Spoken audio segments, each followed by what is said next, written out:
in the area. It's easy at shehe.com. Tonight, several developing headlines as we come on the air. The deadly flash flooding up and down the East Coast, the rescues, the trees coming down. Authorities now warning the roots saturated. One homeowner killed inside. And tonight, the wildfires as well. The warning at this hour for tourists now at Yosemite. Authorities saying get out. Rob Marciano is standing by. The breaking headline late today, People magazine now reporting that singer Demi Lovato has been rushed to the hospital. With engine 97 already on scene, unconscious. The singer has talked openly for years about her struggle with addiction and what authorities are now saying tonight. The new police video released tonight, the armed shootout, the man taking hostages at a Trader Joe's. You'll see the moment he begins firing, police firing back. And tonight it's now revealed the store manager was accidentally killed by police. President Trump tonight, after igniting what many consider to be a trade war, the American farmers paying the price here at home. And now the president is promising $12 billion in taxpayer money to pay the farmers back after his own tariffs. The 4 paramedics suspended tonight after answering a call, what they did not do. And this question from the family: did it cost a young mother her life? The new development, the search for the missing student tonight. And the tourists trapped in Greece, others running for their lives amid deadly fires. For many, the only escape, running into the sea. This is ABC World News Tonight with David Muir. Good evening, and it's great to have you with us here on a very busy Tuesday night. And we begin with the urgent warnings both in the east and in the west tonight. Authorities warning of more life-threatening flash floods here in the east. They have already turned deadly. 37 million in the path in the coming hours. We were following high water rescues in North Carolina after torrential rains. Flash flooding in Baltimore, the entire region hammered by storms. A tornado in Virginia. A woman there was killed by a fallen tree. Authorities warn the ground is saturated now and that the high winds will bring trees down. And in the west at this hour, severe flooding and mudslides near Colorado Springs and that major wildfire burning near Yosemite. Tourists late today warned to get out, that the air there is now unhealthy to breathe. Rob Marciano is standing by with a track of all this, where the floods hit next. But first, Lindsay Davis with the images and the man missing tonight, believed to have been carried away down the Hudson.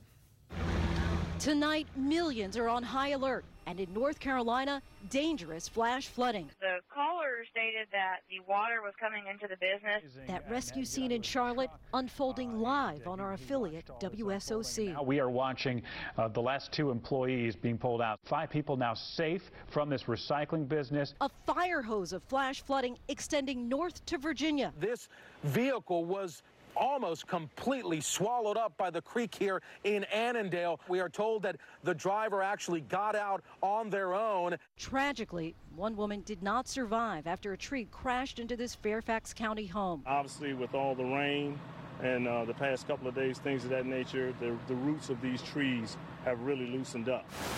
Our David Curley is in Baltimore. More than 2 inches of rain today, making this the wettest July in Baltimore's history. And with another inch or 2 coming, there's a worry about the strain it's putting on these flood channels. And here in New York, authorities are trying to find a missing 48-year-old man in the Hudson River. Lindsay Davis with us live tonight along the Hudson. And Lindsay, you've learned that the man missing in the river was actually trying to save someone else. That's right, David. The man saw a swimmer struggling in this river. He jumped in to help, and now aviation units are searching for him along with the Coast Guard. And the rain in the forecast is unfortunately likely to make that search even more difficult, David. All right, no question about that, Lindsay. Thank you. Let's get right to ABC. Senior meteorologist Rob Marciano, of course, tracking it all, both the flooding and the fires. Rob, what do you got? Well, the pattern remains stuck, David, and it will be for the next couple of days. Unusual for July, this deep trough all the way into the deep south, Bermuda High, squeezing all that moisture farther north. So round after round coming through North Carolina, Maryland, and through central Pennsylvania, the Susquehanna Valley, much of that under flood warnings, and we have those flood watches out. And this will continue tomorrow, shifting a little bit farther to the east, but the front that's going to push everything offshore still well west. So another 2 to 4 inches expected in the same areas that are saturated. In the west, the heat continues to build. Triple-digit stuff, 115 or better in Phoenix, all the way up to 104 in Medford. This is hot by even July standards and not good for the fires out there, Dave. Thinking about everyone out west tonight, Rob, thanks to you. There is developing news at this hour that has saddened many fans. People magazine now reported that popular singer Demi Lovato was rushed to the hospital after suffering a possible drug overdose. Lovato has bravely talked about her battle with addiction before. ABC's Will Carr tonight on what we know so far. The Los Angeles Fire Department responding to a medical call in the Hollywood Hills neighborhood at a home listed as a residence of Demi Lovato. The call came in at 11:22 a.m. EMS 11. Respond with engine 97 already on scene, unconscious. It was Lovato, according to People magazine, a source telling them she is stable after an apparent overdose. Lovato, who has been open about her battle with drug addiction, has said she's been substance-free for 6 years. And I'm sorry for the fans I lost, who watched me fall again. But last month, she released a new single called Sober, seemingly admitting a relapse.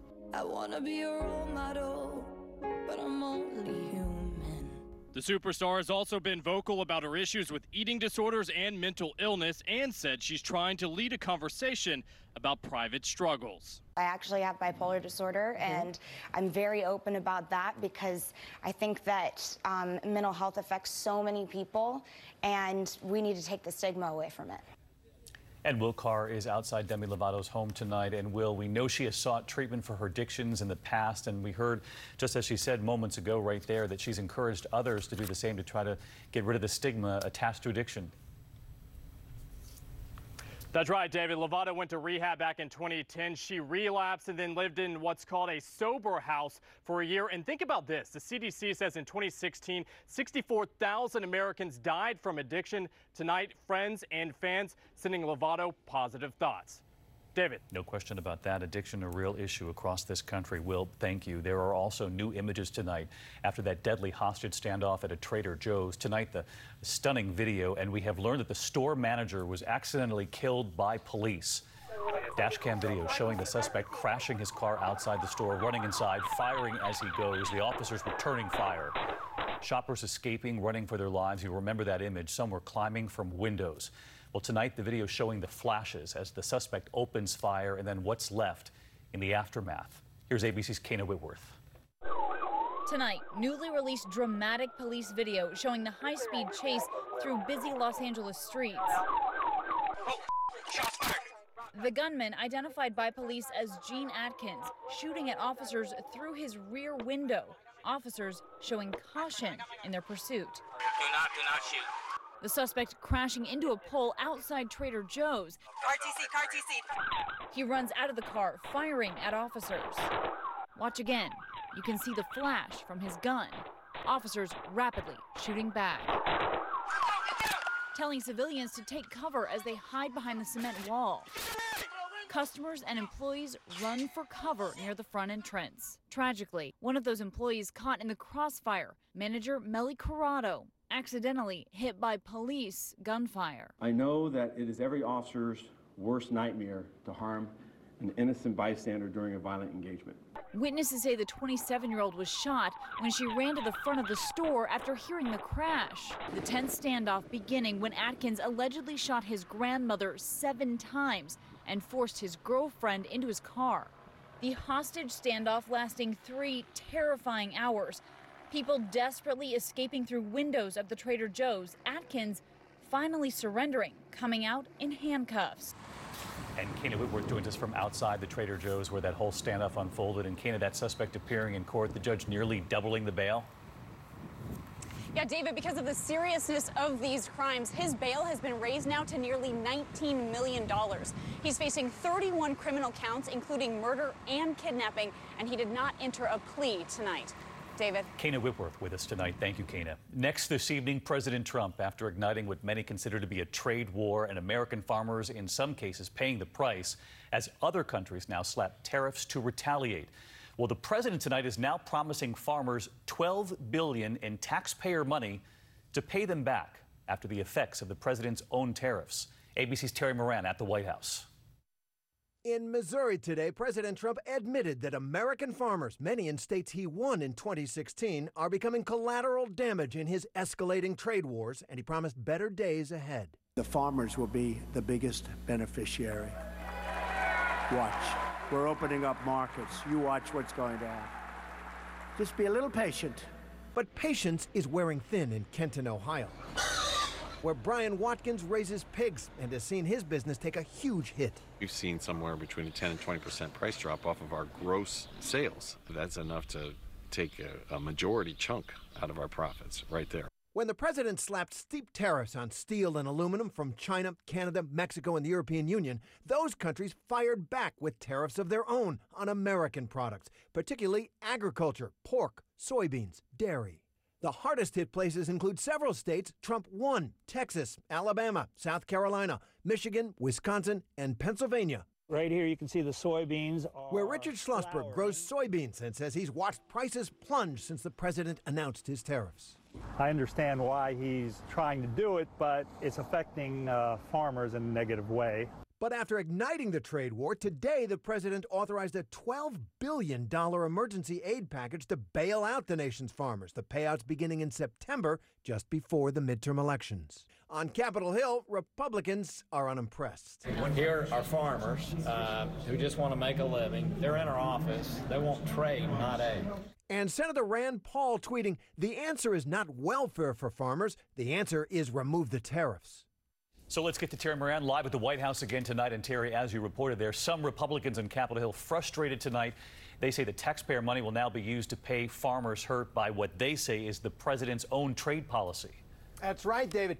Being a Republican used to mean a belief in free trade and budget discipline, but Donald Trump took over this party. He doesn't share that frustration on Capitol Hill. He remains undaunted, tweeting today, tariffs are the greatest. David? Terry, thank you. President Trump, who has said Russian meddling in American elections is a hoax, is now saying tonight that the Russians may now be meddling to help Democrats in the midterms.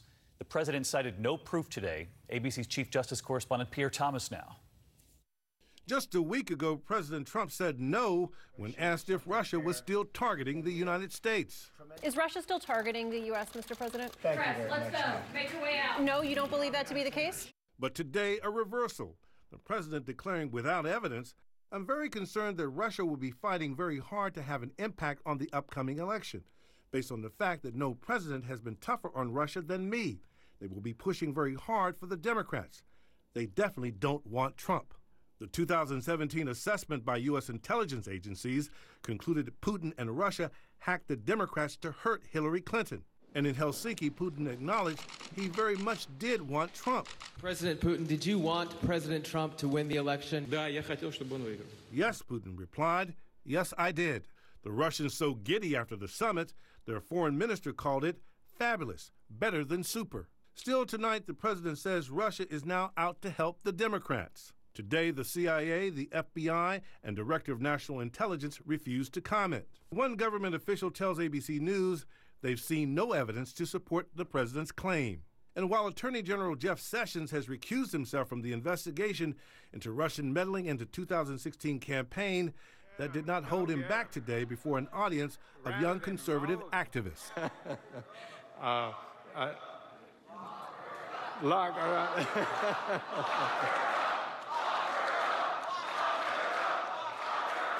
Well, so I heard that a long time over the last campaign.